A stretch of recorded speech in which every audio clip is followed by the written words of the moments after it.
Showstopper sa impeachment court noong Martes ang pagkilala ng Senado sa pagkakapanalo ni Alex Ayala sa Mubadala DC Open noong Martes. Si Presiding Officer Francis Cheese Escudero mismo ang nagbukas ng topic, 10 ng iba pa mga senator judges. Magkakaiba man ang ating pananaw at bagaman magkakatunggali ang magkabilang panig dito sa impeachment court, may mga bagay-bagay na dapat pinagkakasunduan at pinagkakaisahan natin, lalo na dun sa mga napuyat kagabi kakapanood ng TV. At para sa akin ang isa po dito ay ang tagumpay at kampyonato ng ating magaling at magiting na kababayan na si Alex Ayala sa DC Open. At noong Miyerkules, kanya-kanyang sponsorship at messages of support ang mga senador para kay Ayala sa presentasyon ng Senate Resolution number 554. Una na sa listahan si Senate President Sherwin Gatchalian.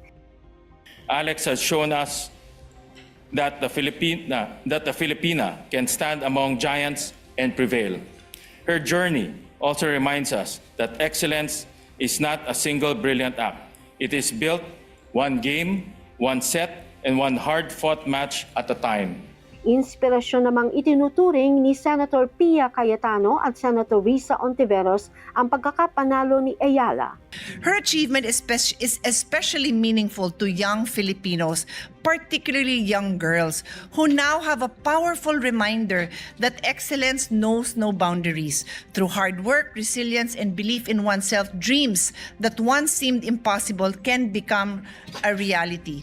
Gusto ko rin pong magpasalamat kay Alex, Mr. President, dahil Alex, lampas sa iyong pambihira at makasaysayang mga tagumpay, naging ka ng isang makapangyarihang role model para sa mga batang Pilipino. Para kay Majority Leader Senator Mig Zubiri, hindi lang si Alex ang nagwagi sa kompetisyon. And she has proudly taken the country along with her. She has taken the tennis world by storm, demonstrating remarkable skill, grit, and heart in every game.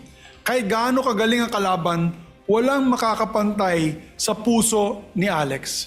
Si Senator Mark Villar naman, nakita ang oportunidad na manawagan ng dagdag suporta para sa mga atletang Pinoy.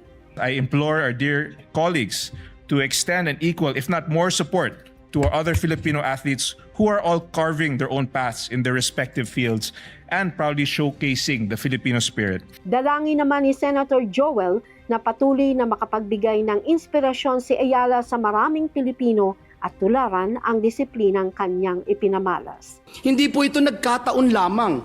Ito po ay bunga ng maraming taon ng disiplina, sakripisyo, tiyaga at pananalig sa sariling kakayahan. Naniniwala naman si Senator Bongo na dapat na palakasin ang mga sports programs sa bansa at mabigyan ng parehong oportunidad ang bawat atletang Pilipino.